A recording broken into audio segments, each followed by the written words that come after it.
This is the Dope Black Dad podcast. My name is Marvin Harrison. I hope everyone is okay at home. Today, we have elevated ourselves in a beautiful way, not only in terms of audio, but as well as visually. We are in the Spotify UK offices, and they have loaned us their space to make this podcast. So thanks to them. But the most important thing is that I am not alone. Sometimes I'm alone. Often I am alone. But I'm not alone right now. I am with the wonderful Leslie. Hi, Leslie. Hello, Marvin. So can you just reel up Leslie the legend? Leslie the the legend legend. that is Leslie. Wow, I'll take that. Yeah. We're going to come back to you, though. Wow. I'm also with Darwood. Darwood's been my long-time co-conspirator in the world of audio land, but also personally with my children, with my family, with my personal life.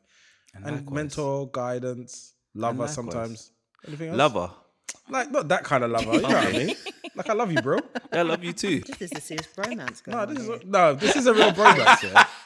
Love this. But the way you've made it weird, I now need to take a moment of pause and reflection as we sit and think about how that is never going to happen. I think I started us off on a toxic note. So. No, not yet. And we also have with us from South Africa. She just got flown in, and the immigration said that she can stay a little bit longer. Welcome, Ramantha. How are you? Thank you for having me. Oh, it's so good. We have a South African voice. So first and foremost, I'm going to start with Leslie. Hi, Leslie. Hey, everybody. Hey, So can I Marvin. tell you how you got here, by the way? Tell me. So what happened is, we've all experienced you independently at different times, okay? Which has been a joy. And then we all went to Margate. We went to Margate. Ah, yes. A proper holiday. That is proper holiday. Cape Coast. Yeah, it's basically the Spain of England. So we went to Margate and we had an amazing all-day hang out by the beach. Someone was trying to make chicken on a man-made barbecue. Oh, yeah. The disposable barbecue. Yeah, it worked. I didn't get to eat it. It disappeared try before. it? I briefly saw it and I looked the other way. You didn't try okay. any. You think you may have missed out. That It chicken look- was it well. smelled good. That chicken was seasoned. Was it seasoned? Oh yeah. I did not believe that it wasn't seasoned. It's just the barbecue infrastructure was disrespectful. Oh, you need the full Monty, The right? barbecue infrastructure. Yeah. So then we all met there. Yes. And then we were like, oh, we're going to do a podcast on Spotify and we're going to do a very special episode. Who should we invite? And everyone at the exact same time, well, slightly not at the same time because we weren't in the same place, but each person said the exact same name, and it was you. Now, if we're trying to contextualize, because I don't even know this answer, by the way. Okay. If we had to contextualize who you are in the world beyond the fact that we just all really appreciate you, how would you, what's the calling card? Why would they then reach out and be like, I want to work with Leslie on what?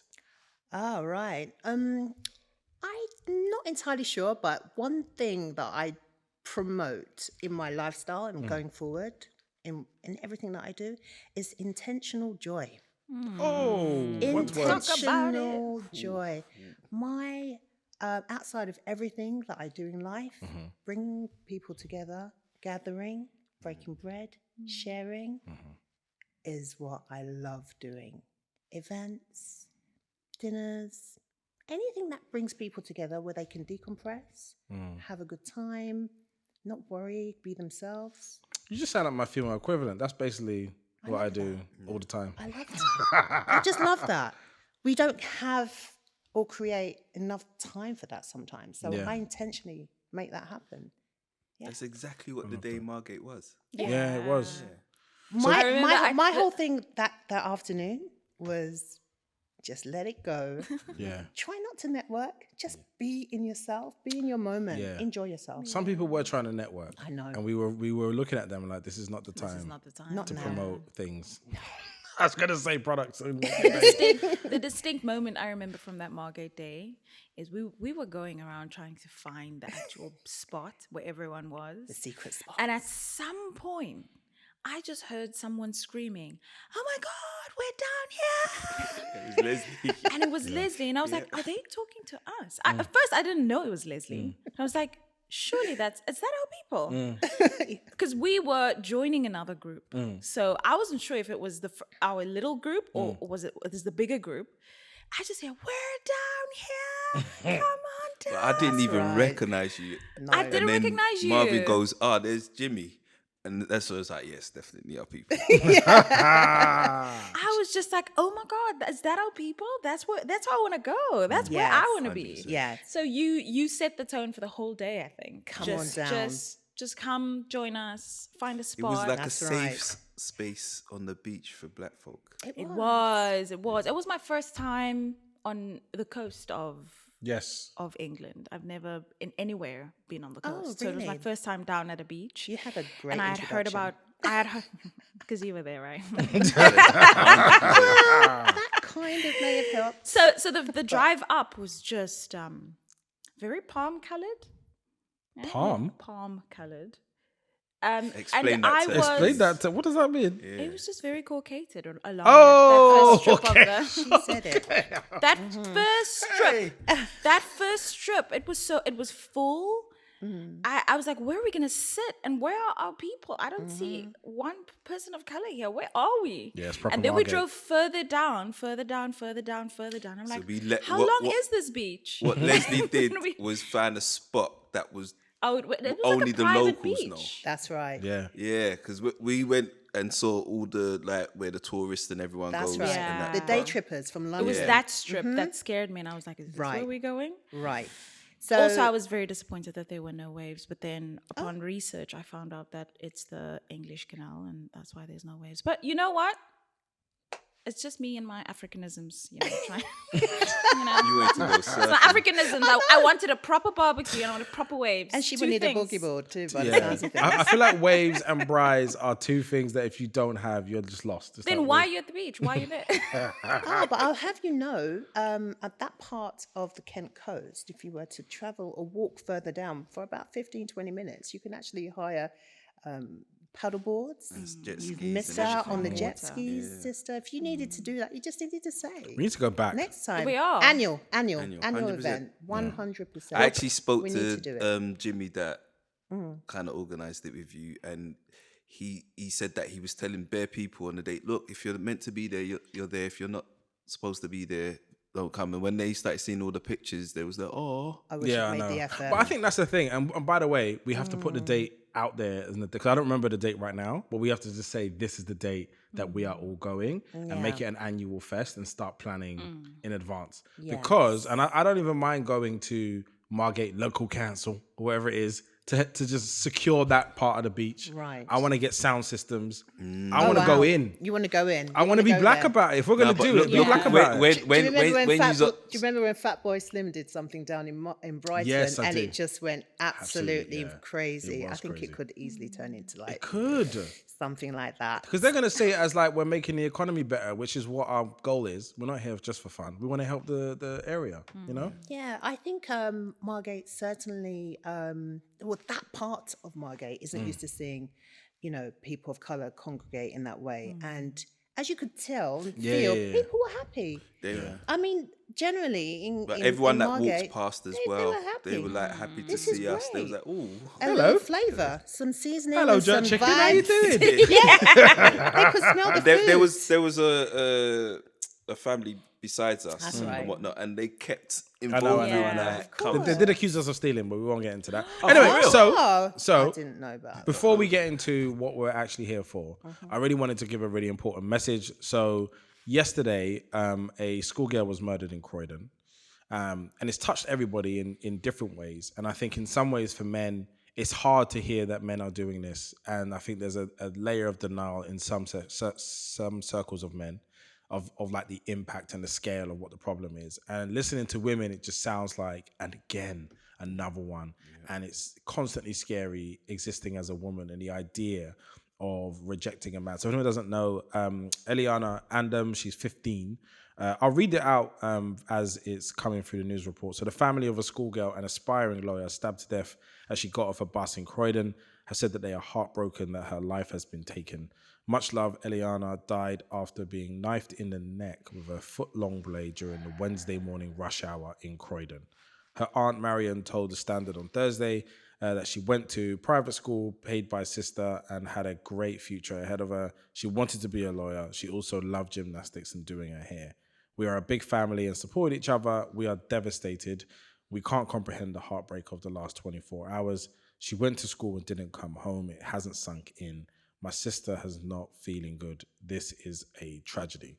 The aunt was speaking at her home just half a mile away from the crime scene. Detectives have been given extra time to question a 17-year-old boy over the murder of Elianne, who was stabbed on her way to school. A Met Police spokesman on Thursday said magistrates granted officers a further 24 hours to hold the teenage suspect until Friday morning. A post-mortem examination to determine the cause of death is scheduled for Thursday. Elianne was a pupil of Old Palace of John Whitfield School in Croydon. The 17-year-old boy who knew the victim was arrested just over an hour after the attack, which took place on a busy Wensley Road at around 8:30 a.m. To be honest, like, I kind of speak as just a man, I speak as a man first. It's very difficult to hear that a young man of 17 is dating a 17-year-old who's still in school, carrying 15-year-old in school, carrying a foot-long knife, and somehow has created a relationship where he's felt that it is normal to pull out a knife and stab someone in the neck for any reason. And it's even sadder that it was based around, him being rejected, which just shows the fragility of so many young men and how big the problem is. And then I go into like father mode, and I get even sadder because I think if that was ever my daughter, I wouldn't be able to create peace on earth while I'm still in it. So it's one of those things where it's a huge wake-up call. So I think first thing is it's very sad, and we have to think about the family and the girl who will never be the person who she wanted to be, though she will never become the lawyer that she wanted, and how big of a loss that is for society. Then there's a layer of like, let's look at this problem that we have with young men. And then I also just think about myself. It's not just young men. Well, to be fair, it's definitely not young men, but I think there's a particular breed of violence in young men where that makes that even more possible in the way that it happened. And so I think it's young men, while we're trying to build a new generation of healthy men, and maybe we can't stop a 45-year-old man, and we may not know that man, but the young men that are coming up, we have to create a generation who are really open to understanding the impact of being a man at this time, or being a young boy at this time, and what that may mean for them going into the future. And I feel like they're reachable in a way that older men are not. So then I think about it in all of those layers, and I'm just filled with deep, deep sadness.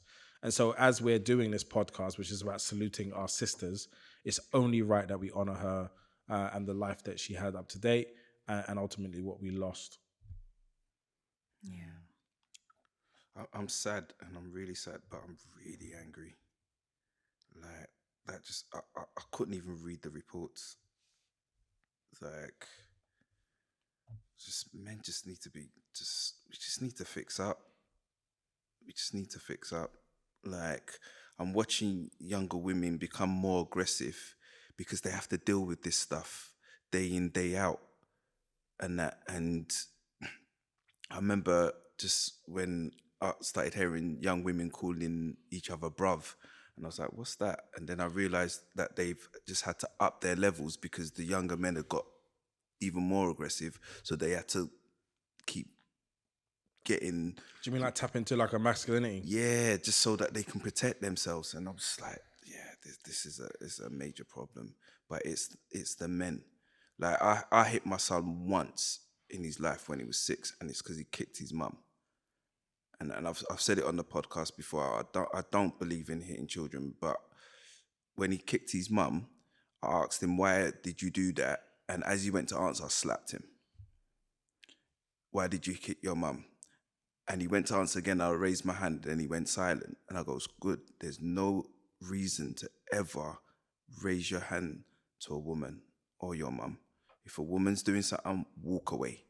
Once you start feeling that thing, just walk away so that you can collect your thoughts, because it is always a no-win situation when you engage in violence with a woman. It's a no-win situation. You can't win. The thing is, I can't tell if this is like a pandemic, or if this is we're getting all the stories out loud and the scale is still the same. Yeah. I can't actually tell. So that when I was raised, my mum let it be very clear that there is a massive problem in this area, and it is out of control, and I'm not raising any men like this. So in my mind, it's always to take 5 steps away before that's even possible. And it's so interesting now, it feels like it's everywhere. And I don't know if that's social media or if people are just being bold enough to speak up and put context to the issue, or if there's a genuine increase. I can't tell, but it feels like it's everywhere. Well, the men have got a name now. They're called incels. And when you think of an incel, like the stereotype is to think of some white guy in his mum's basement and whatnot I on also the think internet. It's not fair. But it's not fair to call violent men insults, because that places a specific group of men out there that can only do that, and it also places a group of men that might not look like they will ever hit a woman in a category that they would never That's true. necessarily be in. So I think categorizing people who can be violent is very problematic. So incels are the extremes, but it can happen across the board. And that's why women have developed, I know in South Africa, women have developed this blanket statement that, after death, fear men. And it's unnecessary. Say that again. Yikes. Wow. It's that's the point, that's the levels that you're talking about. And I don't think it has reached here yet, because gender-based violence in South Africa it's the real pandemic. yeah, it's over here as well. real Like during pandemic. during the pandemic, Yeah. And before. but during the just to- pandemic, it got worse. Just to Marvin's After question. England play and lose, it gets worse. Yeah. Like it's a serious I think problem. during the pandemic, we could just see it more because we were locked in. But and also social media was just the tool for us to communicate with people outside of our homes, so it was more visible. I think when you asked, is it just increasing or has it always been around? Me and Leslie looked at each other, because I think I've experienced, and you can go next, but I've experienced a very violent childhood as well, in terms of people around me just being beaten up. I've never physically experienced that. My mom never physically experienced that. But in my grandmom's home, was a family home, and my aunt used to beat her girlfriend in the house, and no one would say anything. Physically, with not smack, not push, not with fists. Wow. And she was the more masculine partner, and she had the strength of 5 men. I just never understood it, but she was just always angry, and she would beat up on her girlfriend, which was her friend at the time. Okay. But the family knew it was her girlfriend, and so the violence was around in the house. I remember when I was really little. I think I might have been 7, and I grew up with my great-grand. And we were sleeping in the same bed, me and her.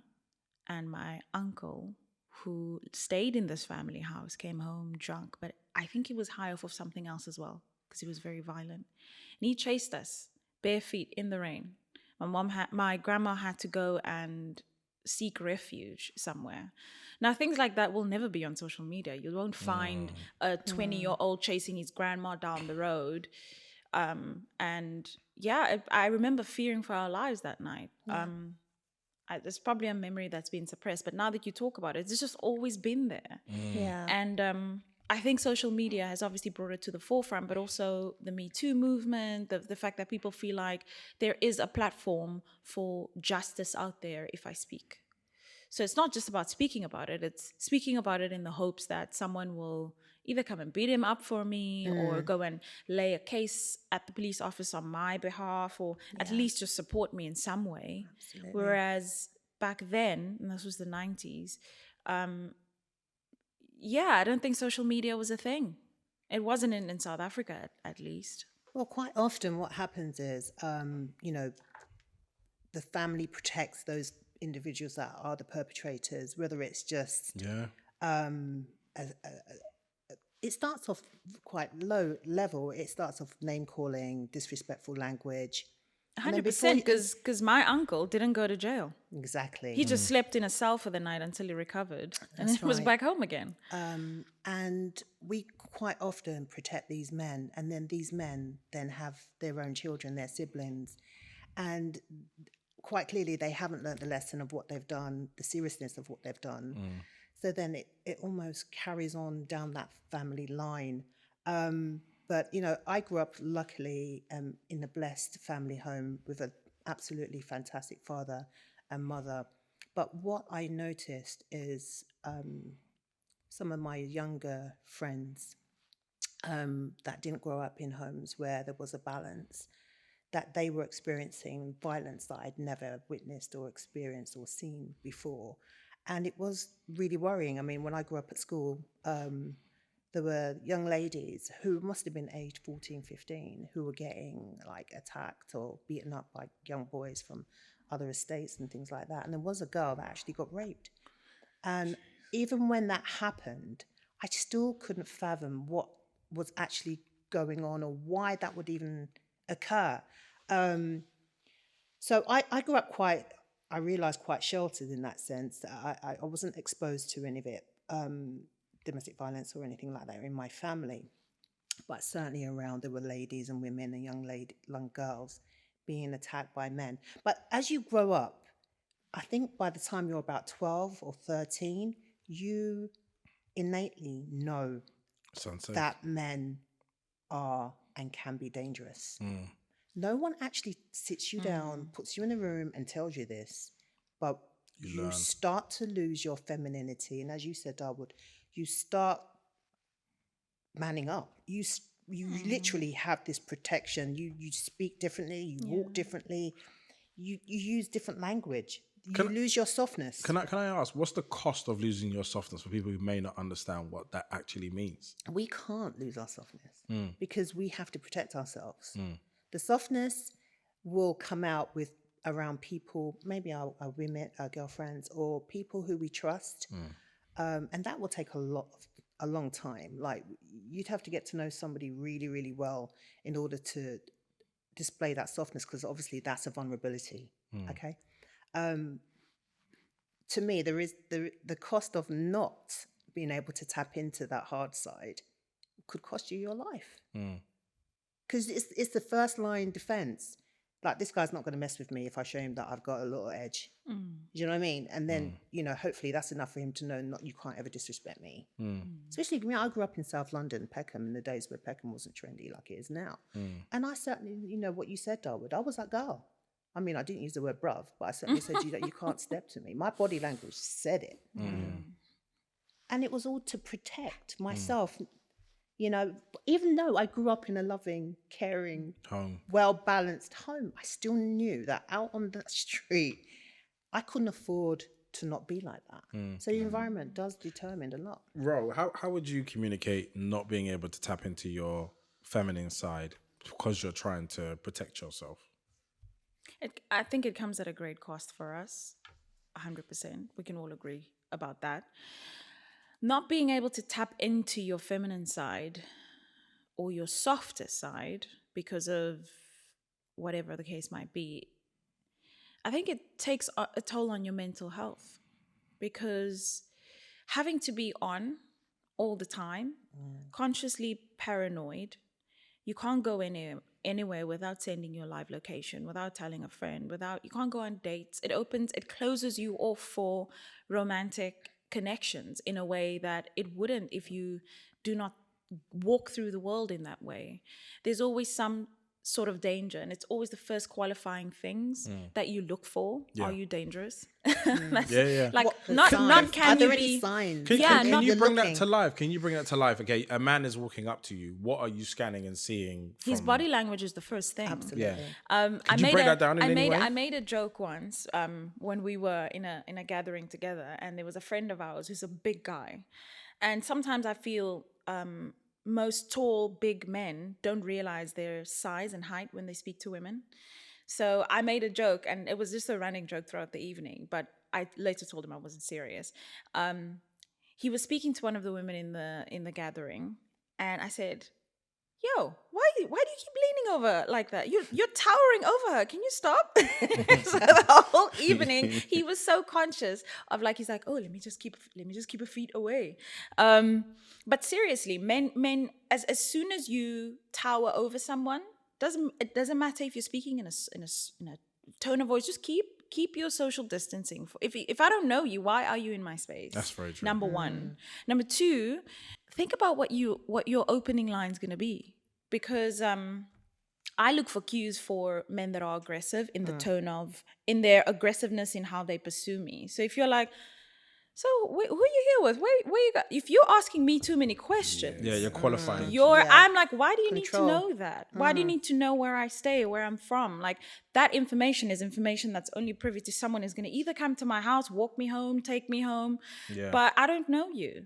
So I'm also known as not the person to approach in a club when we're out, because I'll ask you more questions and you'll leave not having any answers from me, because I want to know, why do you want to know where I stay? Does it matter? I think that's quite sad. I really it is. feel that's quite Can I just quickly sad. fill in what the male version of that is? What he's qualifying is, if are you with another man, and am I going to be dragged by the back of my neck while I'm talking to you? So the first thing in his mind is there a man there that is going to be offended by me talking to you, that I now have to fist fight because I'm talking to his woman?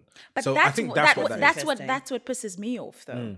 Because Absolutely. That's true, by why the do you way. have more respect for this fictional man that's either at home Very true. or that's in the room, rather than me saying, listen, I know what you're trying to do, and I'm really not here for that. I'm just here with my girls. We're just trying to have fun. Sometimes that doesn't help, and we have to What come do you up mean with you want to this have fun fictitious- without me? Yeah, I think you have to have fun with this fictitious. You have Yeah. to make up a fictitious boyfriend sometimes. Okay, yeah, To that's say, true. listen, bro, I just. And I know why you do that, because rejecting a man is also very dangerous. So if you say to somebody like, I can't, I'm not going to give you my telephone number tonight, or I'm cool. That could easily turn into abuse. Yeah. So you think you're too nice. Da, da, da, da, da. So we're constantly having to monitor, even the calmest guys that come to us. We have to be tapping into our intuition, our sixth sense, just to ascertain whether or not this is a safe space to even have a basic conversation, because it could flip. And that flip could end very badly for us. Yeah. So know what I mean? I have a desire for being productive on podcasts. Yes. Yeah. I would like to leave our listener with something. So if I think if a woman is listening, it's the affirmation that her needs are being heard and met after such a crazy incident. But as a male listener, it's a how to not encroach and not to make a woman feel unsafe. So it sounds like we have one, which is when you qualify question me, and your proximity to me when you engage me, are two things that are huge. Could we find two or three more that we could just say to men, when you're engaging with women, especially if you don't know them, these are some really important things that you should consider? Black men approach all black women like you would approach a white guy at work. Ooh, That's interesting. Explain. As black people, you go into a workplace and you are not yourself. You have to Okay. be less aggressive. You have to talk in a certain way so that people don't think you're aggressive or you're overbearing. Why not do the same thing with black women? It's very simple. You can be non-threatening. That should be your aim. When you approach a woman, be non-threatening. You can teach yourself how to do that. Yeah. And that we all have social cues when you're being aggressive, and you have social cues when you want someone to come towards you. Yes. And that's what you need to do. Like, I know that when I'm approaching women, and that especially in a dance, like, I crouch down. Like, and it's been Crouching tiger. No, I crouch down Hidden dragon. in a lean back stance. Lean So back. that, like, I know that I'm non-threatening, and Okay. then women can assess, and they don't put their guard up. They can scan you. Yeah, let them scan. have you seen those little Vine videos or just social media videos of men acting like they're gay? Yeah, I have.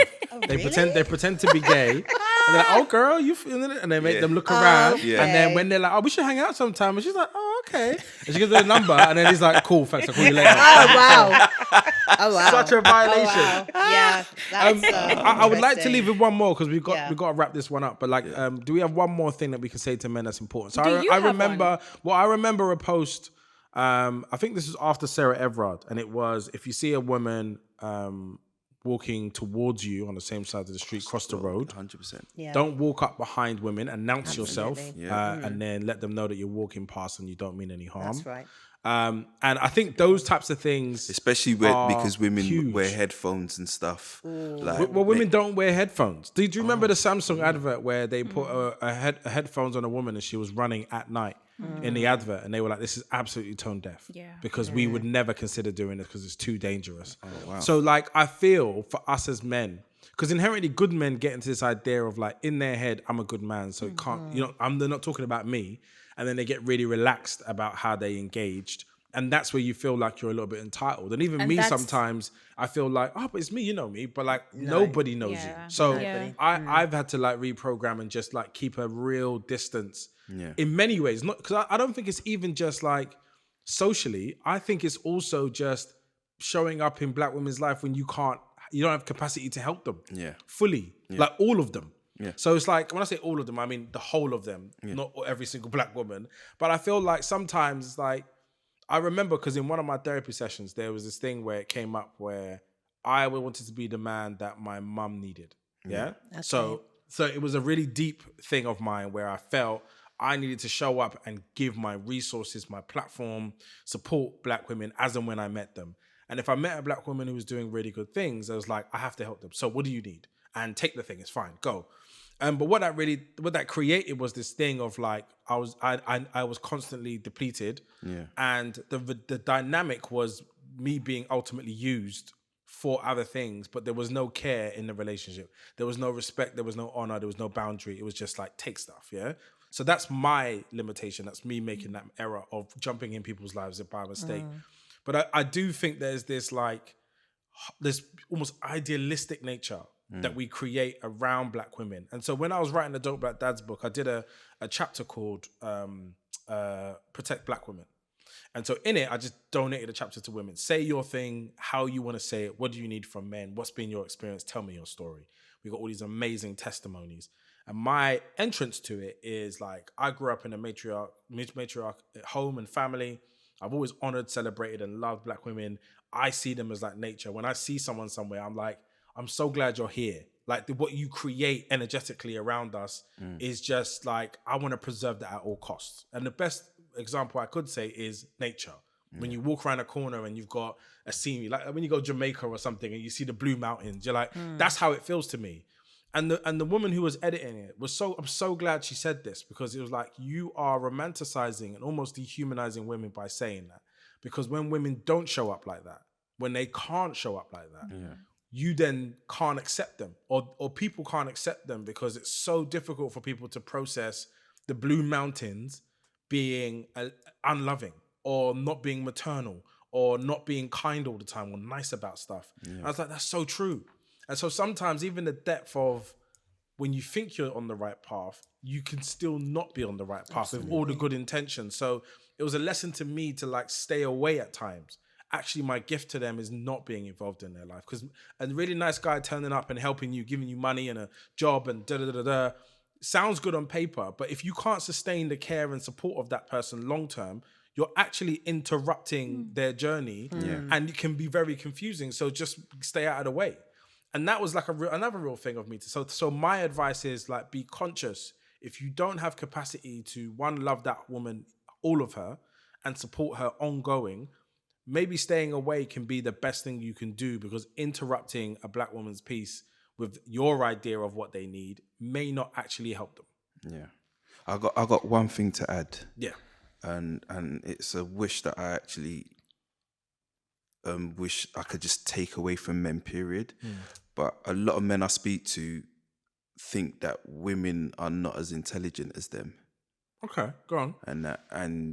Or they can't do certain things because she's a woman, and they relegate her existence down to her gender. And I'm like, yeah, if you can just remove that and see a human being in front of you, because the way you speak to certain women, you would not speak to a guy like that, because you know there'd be a repercussion. So just remove that. Like, start treating people that the possibility that someone's smarter than you is very real, and accept that. And not be threatened by it, or start feeling insecure. And I think a lot of men's reactions to women comes from that feeling threatened. Yeah. So it's the male fragility thing. Yeah. So it's like, It's not something that, it's parenting. I think that's the elephant in the room here, right? And that's just massive. Like, I wouldn't even know where to start. I don't have children. But a lot of this has to do with looking at what's happening at home and how it's how our young men are being raised. Brilliant. Look, Leslie Darwood, thank you so much for joining us today. Please make sure you click subscribe, follow, retweet, share, hashtag, all the things that you need to do to stay in touch with us. If you want to email us, please get in touch at hello@dopeblack.org. But also make sure you follow us on TikTok, Instagram, YouTube, and Facebook. We still have our Dope Black Dads Facebook group live in action. It's got thousands of dads from around the world talking about things every day. And we really appreciate you being here. Make sure you subscribe also on Spotify as well. Thank you. Thank you. Thanks.